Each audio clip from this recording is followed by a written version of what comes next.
Upon the imprisonment of Giuseppe Morello and Ignazio Lupo, a power vacuum formed at the top of La Cosa Nostra. The empire they had built quickly began to fracture. Two powerful capos named Salvatore D'Aguila and Gaetano Reina, who came up under the Morello umbrella, were the first to break away and begin operating independently. Gaetano Reina came over from Corleone, Sicily as an adolescent. His father, Giacomo Reina, was a made man in Sicily and rose to prominence in the Corleone Mafia back home. Reina, the father, rose from a field guard to sitting at the right hand of Corleone boss Giuseppe Battaglia. Later, Giacomo Reina would immigrate with his family to the United States, where he befriended mafia boss and fellow Corleonese Giuseppe Morello. The two men would later be involved in several rackets together. Years later, his son Gaetano would rise in the Morello organization to become a trusted capo, ruling the Bronx with an iron fist. After Morello's imprisonment, however, the young capo stopped paying tribute and began operating independently. No action was ever taken against him by the Lamontes for breaking away.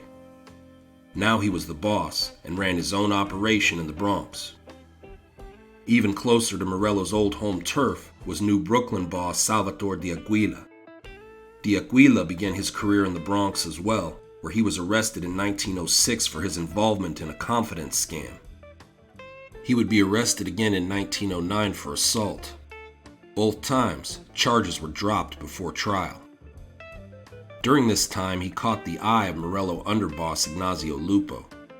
Lupo liked the way D'Aguila carried himself. Soon Lupo had D'Aguila running his entire Brooklyn operation. The young capo served Morello and Lupo faithfully for many years. However, when the Lamonte brothers were given control, Salvatore D'Aguila began to cut ties as well. He now ran a ruthless Sicilian borgata in Brooklyn. His hit squad, led by the treacherous enforcer Umberto Valenti, was the most feared in the city. Reina and D'Aguila splitting off might have weakened the Morello crime family, but La Cosa Nostra as a whole had never looked stronger.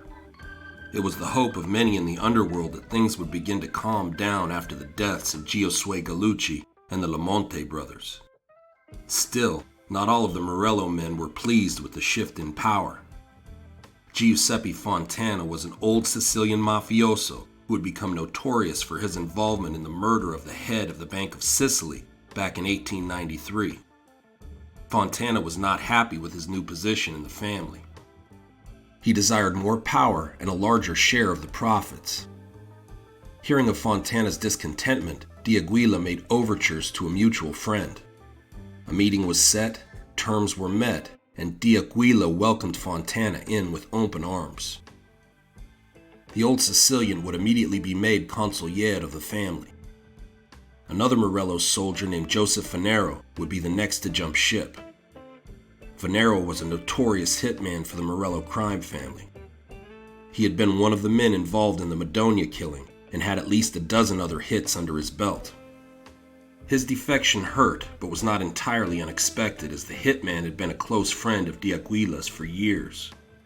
D'Aguila's rapid rise soon brought him to the forefront of the Eastern underworld.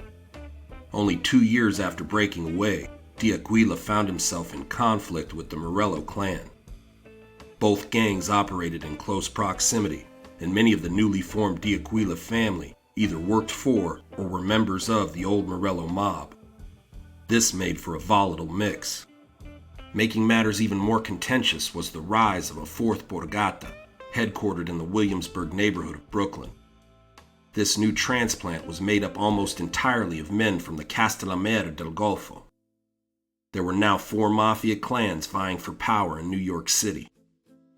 The defections of Fontana and Fanero were major topics of conversation over on 116th Street, which was the new location of the family's headquarters.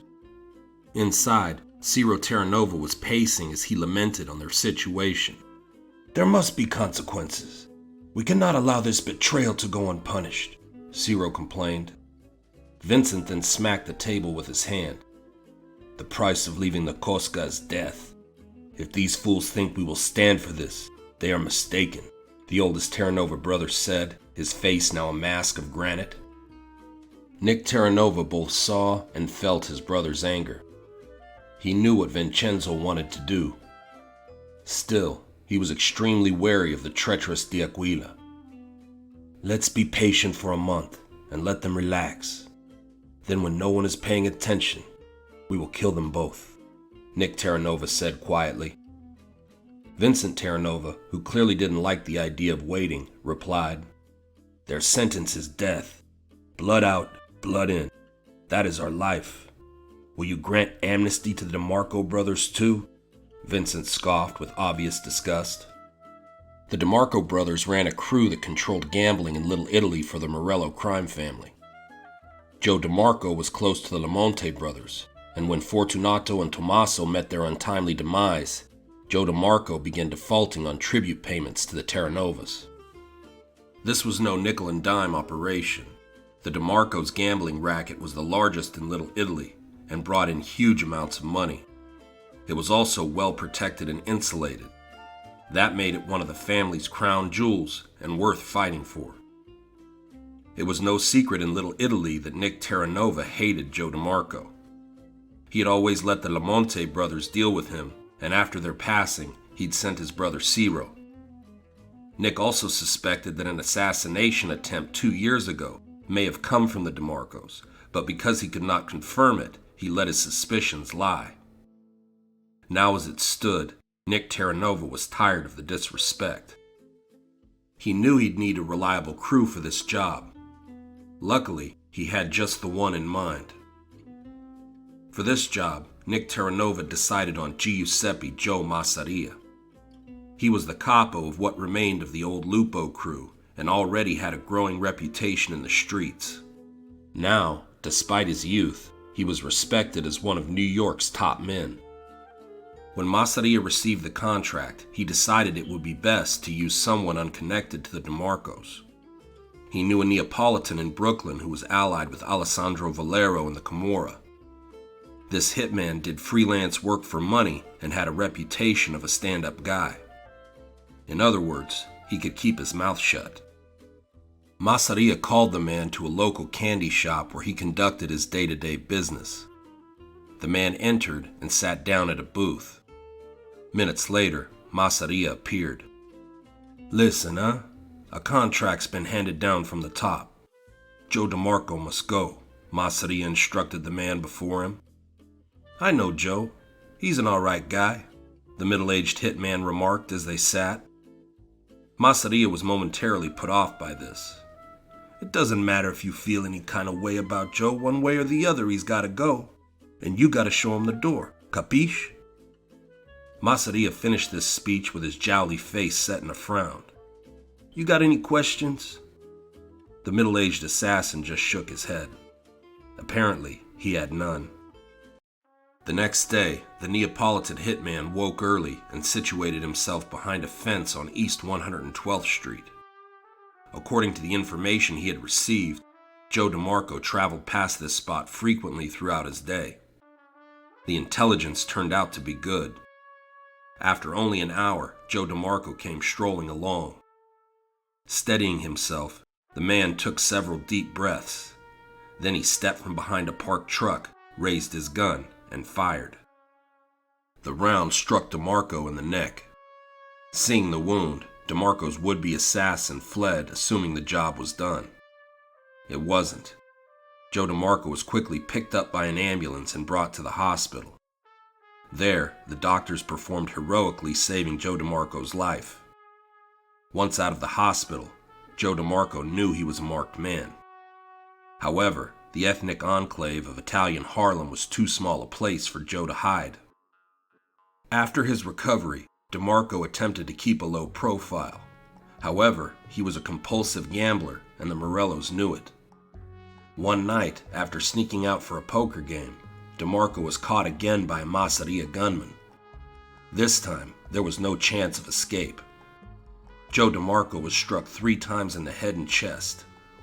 The gambling kingpin of Little Italy fell immediately and died in the gutter.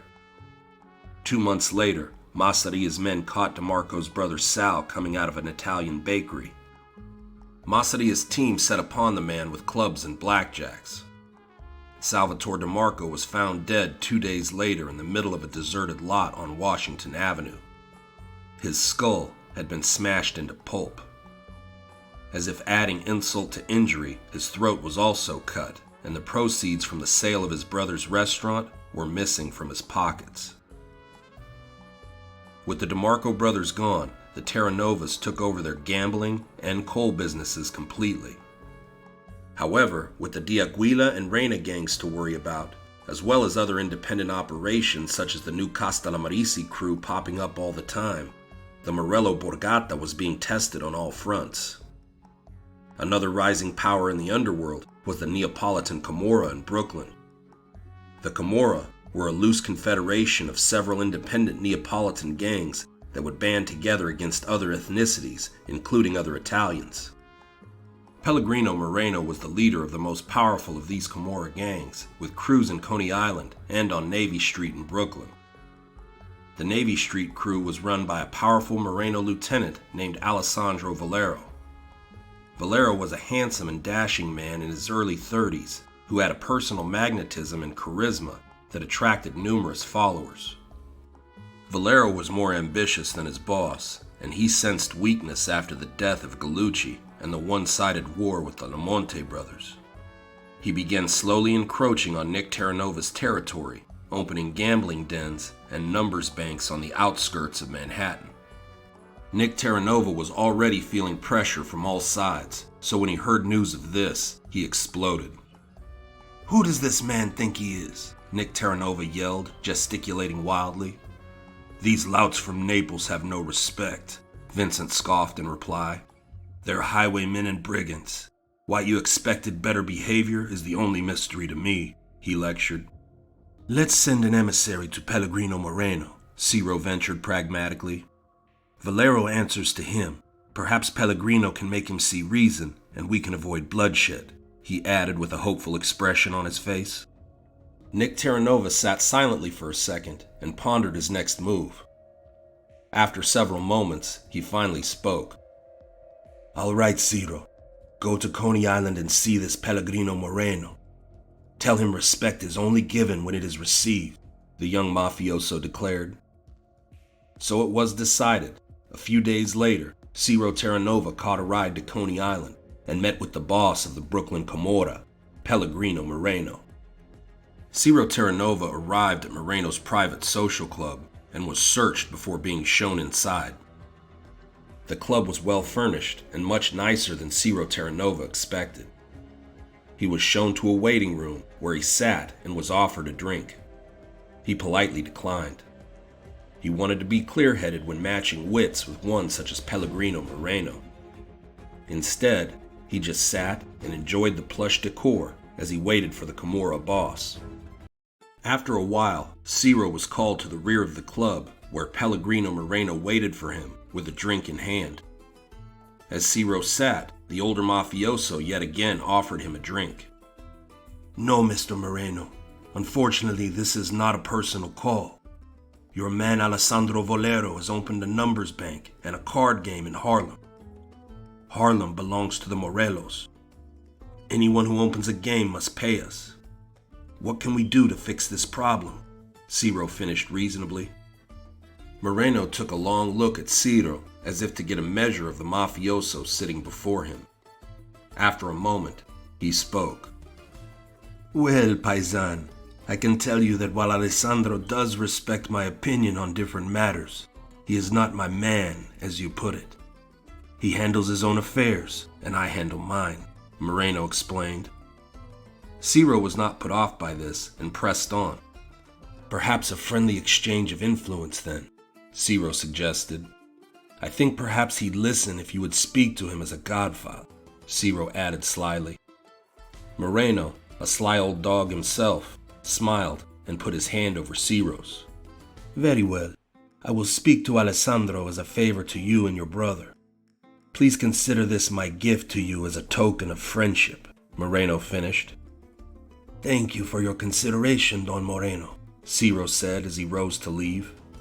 The two men kissed each other on the cheek, and Terranova departed. The next day, Pellegrino Moreno summoned Alessandro Valero to his Coney Island restaurant. Despite their age difference, the two were close friends and treated each other like brothers. Moreno embraced Valero, and the two sat at a rear booth facing the door. "How can I be of service, Pellegrino? I have never forgotten the debt I owe your family," Valero said reverently. Now, let's not speak of that. Today it is I who have a favor to ask of you," Moreno replied. Valero was a bit surprised by this, as the old man did not ask favors very often.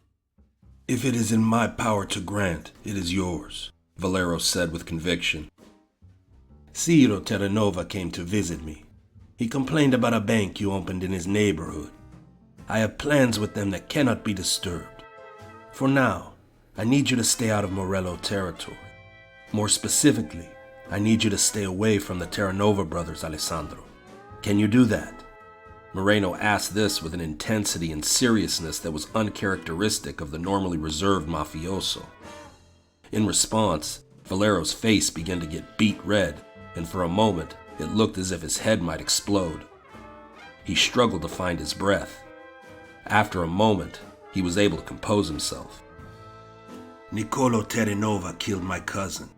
For that I can never respect him. But as a favor to you, I will close the bank in question." Moreno smiled understandingly. Good, he replied. "I am sending a messenger to set up a meeting with the Morello family. They are being pressured by Salvatore de Aguila, so they are ready to make a deal. Keep the peace until I've had a chance to negotiate with these gaffons," he finished. "As you say, Don Moreno," and the two raised their glasses and toasted the future. Pellegrino Moreno hugged his young protege, and the two finished their whiskeys. As Moreno sat and drank, he thought of a chessboard and smiled. He sipped his whiskey and listened to the quiet music drift in from the street. Checkmate, he thought. Invitations were sent to the Terranova brothers about attending a meeting with the leadership of the Camorra. Nick, Vincent, and Ciro sat with their closest advisors and discussed the benefits and drawbacks of attending such a meeting. "On their turf, it could be dangerous," said Giuseppe Verenzano, who was now in charge of gambling for the Borgata. "They wouldn't dare try anything," Nick Terranova scoffed. "They know they'd be wiped out," Ciro added confidently. "This is what we must do," Nick Terranova said, interrupting his brother. "Eugene will come with me," he said, pointing at his bodyguard. "We are going to end this thievery, or mark my words, there will be blood." Nick Terranova finished this sentence ominously. This would be the Camorra's last chance for diplomacy. On the surface, this meeting was being held to iron out issues arising from gambling territory and the numbers racket. However, Moreno had no plans to cede any of his newly gained territory. His plan was instead to kill the three brothers, along with their gambling chief, Giuseppe Verenzano. He had purposely kept his true plan secret so as to avoid any rumors from getting back to the Terranovas. However, now was the time to put Alessandro Valero in the loop. He would plant the idea into Alessandro's head and let him do the rest. Just like a wind-up toy, he thought with a chuckle. The next day, Moreno patiently waited for his prodigy to arrive. When Valero finally showed up to go over security for the meeting, Moreno sided up to his top lieutenant, an old friend, and began to speak. "Oh, Alessandro, I have just received disturbing news," Pellegrino began, pausing for effect. "Go on, Padrone," Valero encouraged. "The Corleonesi, the Terranova brothers and the rest, they plan death for us down the road. I have it on good authority that they plan to give us everything we want at the meeting. Then after we've been lulled asleep, they will kill us and take everything we have. The last thing I want is bloodshed. But what are we to do, Alessandro?" Moreno said softly. "The only thing we can do, Padrone. We must kill them first," Valero said with steel in his voice. "Ay, my bambino. I did not want it to come to this. Yet I feel you are correct. This is the only way. The upcoming meeting tonight might be our only chance to get them all at once." Moreno paused for a moment as if a thought had just struck him. "You have a reliable men, eh?" Moreno questioned offhandedly. "Yes, of course," Valero replied. "Good, good.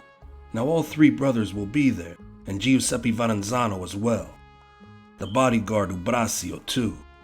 Yes, they will all have to go," Moreno said, sighing as though this pained him greatly. Valero, however, didn't look pained at all. He looked furious. Valero and 12 members of the gang gathered on Navy Street the day before the meeting in order to go over the plan for the ambush one last time.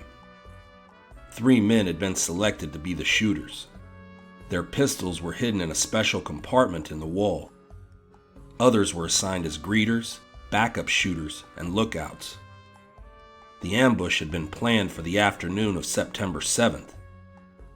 The next day, Valero's assassins made sure they were in position with plenty of time to spare, disappearing into different doorways that looked out onto the street. The lookout spotted Nick Terranova before anyone else. In a rush, the young thug jumped down the fire escape in order to signal the others on the team. Valero almost called the whole thing off when he was told there were only 2 men walking up. "Madon," he sighed, getting ready to back his team off.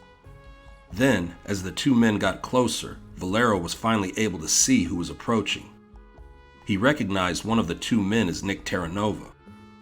All of a sudden, Valero was hot. He didn't care if the rest of the bosses were here or not. He was going to take care of Nick Terranova once and for all. As Nick Terranova and his bodyguard Ubrasio walked down the street to meet the Camorra bosses, he had a bounce in his step. The time to take over the city was now.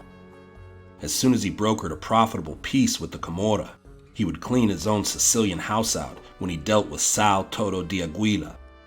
For Nick Terranova, there was no better time to be alive. As the 2 men approached the Navy Street Cafe, the assassins held their spot and their fire. Terranova and Ubrasio sat and were served drinks by a waiter who secretly carried a gun under his apron. Nick Terranova, noticing he was pale, asked the man if he was all right. "I'm fine, just a little sick," the waiter responded. Before Terranova could say anything else, the man turned away. Terranova then felt the alarm that all prey must feel when a predator closes in. Before he could react, the waiter turned back toward him and was now holding his hidden firearm. 2 more assassins stepped out, and the 3 began firing at both men. Neither had much time to react. Ubrasio pulled his gun and fired, trying to defend his boss. But it was too little too late. Nick Terranova was hit by 6 shots from 3 different guns. The young mafioso fell in the street and was dead before he even hit the ground. Ubrasio was finished off shortly after. Nick Terranova was charismatic and tough. He was schooled in the rules and customs of the Mafia, and his bloodline in the honored society traced back generations. There was no doubt that he would have been the boss of bosses someday. But those dreams were gone. Instead, the most promising young leader in the Mafia lay dead in a heap on the ground. The Camorra were now positioned as the preeminent non-Sicilian syndicate in the city, with Pellegrino Moreno and Alessandro Valero at the top.